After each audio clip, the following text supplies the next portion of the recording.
When ice disappears, all hell breaks loose. We're trying to do something about it indirectly by phasing out coal. That's good, but we need something more immediate.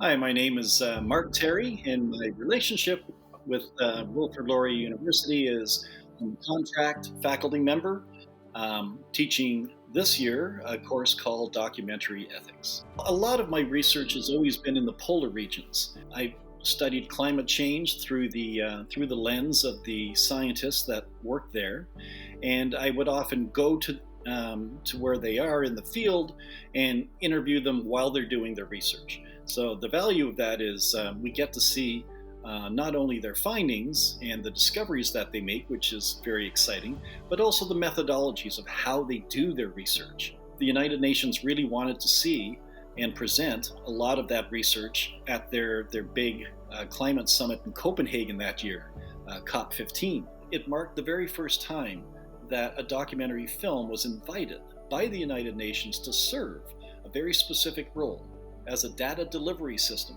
for the policymakers working at that conference. I've shown my films at COP every year for the past 10 years, but this year was very different. Iceland is one of the most volcanic nations on Earth, and proportionate to population, it's also the most sparsely populated nation on Earth. And that's a recipe for disaster. The ice is melting so much, and at a rate that it's never melted at before. It's causing a weight relief on the ground that basically all these previous years was keeping a cap on this magma activity, right? But now that it's loosening up, all the gases and everything that relate to magma is rising up and bursting forth, and then causing more of a free-flowing magma river that then fuels the volcanoes nearby. If all these volcanoes start to become more active, it's going to directly impact on the communities that live around these volcanoes.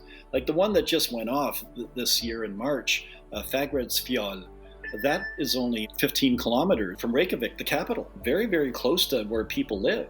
And it went on for weeks. Oddly enough, I think it was the very first time I ever showed a film at a COP conference where I didn't receive one question.